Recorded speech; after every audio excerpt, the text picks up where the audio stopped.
Hello, fellow owl lovers.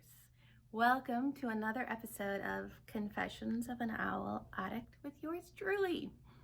Today, we are going to talk about and focus on the great gray owl. And I've got some issues with this species of owl, but really, it's with myself. They come every 4 winters near where I live in an eruption.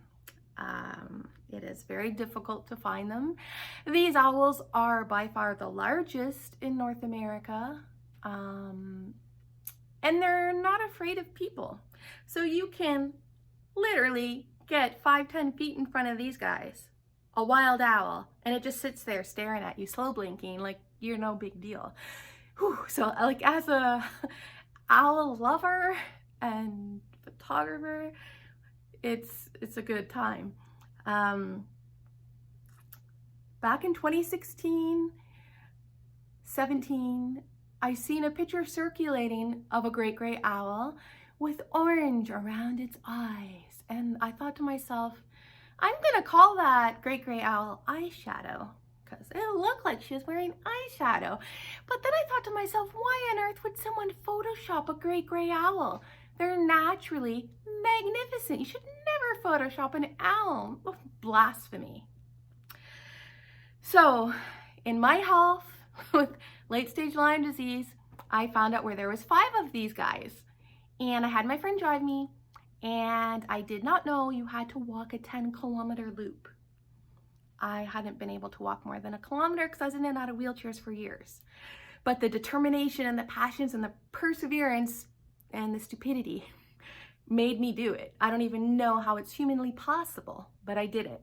By the end of the 10-kilometer walk, I had to lift each leg with my pants material to make it move to get to the vehicle. I physically couldn't walk anymore.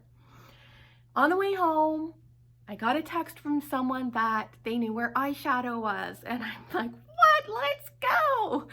So my friend took me, and I've never been to this place before, and you needed snowshoes, which I didn't have, and each step I took, I would crash through ice and snow and sink down to my thigh, like groin level.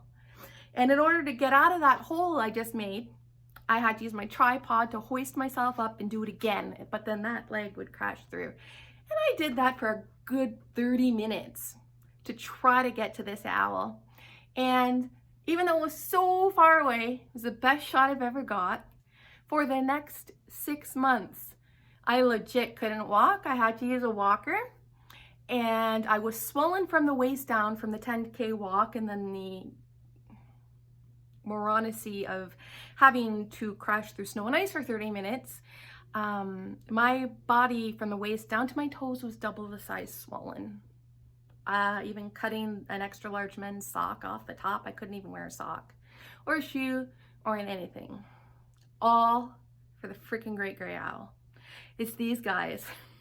My confession is I no longer have common sense when it comes to finding a great gray owl, and I will unintentionally hurt myself, landing myself in a wheelchair and or a walker every 4 years because of this guy.